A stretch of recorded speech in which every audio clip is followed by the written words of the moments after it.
இது பார்த்தீங்கன்னா recent GRT purchase. இது வந்து கோல்டு சிட்டு வந்து முடிஞ்சது. கோல்டு சிட்டு முடிஞ்சது. ஆனால் சிட்டுக்கு மேலே வந்து ரேட்டு போச்சு. 14% விஏ அப்படின்னு சொல்லி 13%க்கு கொடுத்தாங்க இது. பட்டு இது பார்த்தீங்கன்னா இதுக்கு முன்னாடி வந்து நான் ஒரு வீடியோ போட்டிருக்கேன். நான் ஒரு சிங்கிள் பேங்கிள் வாங்கினேன். விஏ வந்து 2.5ன்னு.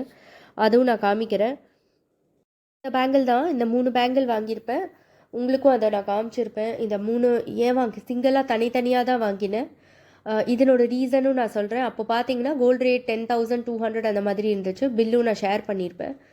இப்போது நான் வந்து இது வாங்கினது காரணம் என்ன, அப்போது ஏன் ரேட் ஃப்ரீஸ் பண்ணினேங்கிறது இப்போ உங்களுக்கு தெரியும். ஸோ இந்த பேங்கிள் நான் வாங்கறச்சே பார்த்தீங்கன்னா ரேட் ரொம்பவே ஹையாக தான் இருந்தது. அரௌண்ட் 10,800 அந்த மாதிரி இருந்தது. நான் அப்போவே மெசேஜ் அனுப்பிச்சேன், இந்த ரேட்டுக்கு நான் ரொம்ப வாங்க மாட்டேன் அப்படின்னு. அதனால இது நான் என் சேவிங் ஸ்கீம் க்ளோஸ் பண்ணி எடுத்தது தான். ஆல்மோஸ்ட் 10 மந்த்ஸ் ஆகிடுச்சு. 11 மந்த்து கூட எடுத்துருக்கலாம். பட் 10 மந்த்லேயே நான் எடுத்துட்டேன். ரீசன் இஸ் தட் இன்னும் ஹை போகும். அப்போ அந்த ரேட்டு கொடுத்து நம்ம வாங்குறதுக்கு இப்போவே க்ளோஸ் பண்ணிடலான்னு க்ளோஸ் பண்ணிட்டேன் நான். க்ளோஸ் பண்ணறச்சே 10 கிராம்ஸ் இதில் வந்து கம்மியாச்சு. 10 கிராம்ஸ் கொடுக்கும்படியாக இருந்தது. அப்போ கொடுக்கும்போது பார்த்தீங்கன்னா முன்னாடி வாங்கினேன் இல்லையா பேங்கிள், அந்த பேங்கிளை ரிட்டர்ன் பண்ணிவிட்டு அந்த பேலன்ஸ் அமௌண்ட் நான் பே பண்ணேன். அப்போ எனக்கு அந்த சேதாரம் மட்டும் அந்த பேங்கிளோட ரேட்டுக்கு ஏற்ற மாதிரி தான் வரும். கரண்ட் ரேட்டுக்கு ஏற்ற மாதிரி சேதாரம் வராது. ஸோ இந்த பெனிஃபிட் வந்தது.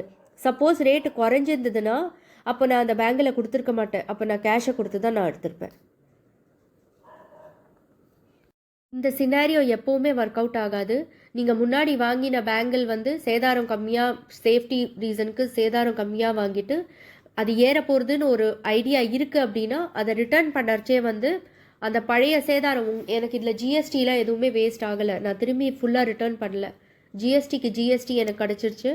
எனக்கு அந்த கோல்டு ரேட்டும் பழைய கோல்டு ரேட்டுக்கு அதுக்கு இந்த பர்டிகுலர் 14% சேதாரம் பழைய கோல்டு ரேட்டுக்கு கிடச்சிது. இதெல்லாம் ஸ்மால் கேல்குலேஷன். நீங்கள் வந்து ரெகுலராக கோல்டு பர்ச்சேஸ் பண்ண போகிறீங்கன்னா அப்போ இது யூஸ் ஆகும் உங்களுக்கு. ஏன்னா இப்போது நிறையா பார்த்தீங்கன்னா வாலட்டிலிட்டி இருக்கும், அப்வர்ட் ட்ரெண்ட் இருக்கும், கொஞ்சம் டிப் இருக்கும். ஸோ இந்த மாதிரி நீங்கள் பிளான் போட்டிங்கன்னா பெட்டராக இருக்கும். எப்போவுமே இது ஒர்க் அவுட் ஆகாது. இதே வந்து கோல்டு ரேட் வந்து டிக்ரீஸ் ஆயிருந்ததுன்னா நான் வந்து கரண்ட் ரேட்டுக்கு நான் வந்து கொடுத்து சேதாரம் 14% கொடுத்துருந்தா தான் பெட்டர். ஏன்னா இதனோட சேதாரம் பார்த்தீங்கன்னா 14%. ஸோ அதனோட சேதாரம் பார்த்தீங்கன்னா 2.5%. கோல்டு ரேட்டு குறைஞ்சதுன்னா குறைஞ்ச கோல்டு ரேட்டுக்கு தான் நான் வந்து சேதாரம் வந்து 14%க்கு வாங்கணும். அப்போ தான் எனக்கு பெனிஃபிட். ஸோ கேஷ் கொடுத்து வாங்கிக்கிறது அப்போது பெட்டராக இருந்திருக்கும். பட் ஏன்னா கோல்டு ரேட் ரொம்ப ஏறிடுச்சு. எனக்கு அந்த ரேட்டில் வந்து வாங்க விருப்பம் இல்லை. முன்னாடி வாங்கி நான் அந்த சிங்கிள் பேங்கில் கொடுத்துட்டு அந்த ரேட்டுக்கே வந்து நான் 14% சேதாரம் கொடுத்தேன். அதில் எனக்கு கொஞ்சம் சேவிங்ஸ் நடந்தது. நான் செலக்ட் பண்ணச்சே என்னோடய டாட்டர் விருப்பப்படி செலக்ட் பண்ணிடுவேன்.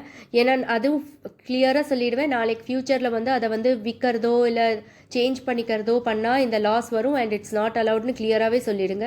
சின்ன வயசுலேருந்தே அதை சொல்லி 10 வயசுலேருந்தே சொல்லி வளர்த்துட்டிங்கன்னா அதுக்கப்புறம் அவங்களுக்கே வந்து கால்குலேஷன்ஸ் எப்படி பண்ணணும், எவ்வளோ லாஸ் ஆகும் எல்லாம் தெரியும். ஃபினான்ஷியல் கெயின் அண்ட் லாஸும் தெரியும். அதை பற்றி பேர் வந்து நான் சொல்லி கேட்டேன்.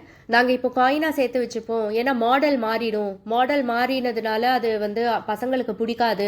அதனால அப்போ நாங்கள் அவங்க மேரேஜ் போது சேஞ்ச் பண்ணிப்போம். அது கிளியராகவே நோ சொல்லிடுங்க.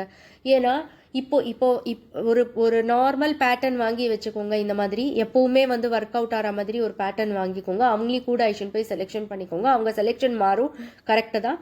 பட் நம்ம ஒரு ஃபேண்டசி வேர்ல்டில் இல்லை. நம்ம வந்து நெக்ஸ்ட் லெவலுக்கு மாறணும்னா இதெல்லாம் நம்ம யோசிச்சாதான் முடியும். நம்ம ஃபேண்டசி வேர்ல்டில் இருந்தால் நம்மளால் அடுத்து செகண்ட் ஸ்டேஜுக்கு போக முடியாது. ஸோ அதையும் கிளியராக சொல்லி நீங்கள் இது பண்ணுங்கள். நீங்கள் காயினாக வாங்கி வச்சிங்கன்னா நீங்கள் 4% ஆர் 3% ஜிஎஸ்டிக்கும் அதுக்கு 2% சேதாரமும் நீங்கள் கொடுக்க போகிறீங்க. அதுக்கப்புறம் திரும்பி நீங்கள் அதை விற்று நீங்கள் ஜுவல் வாங்கறச்சு அதுக்கு திரும்பி ஒரு 20% அதனோட ஜிஎஸ்டி போகும்.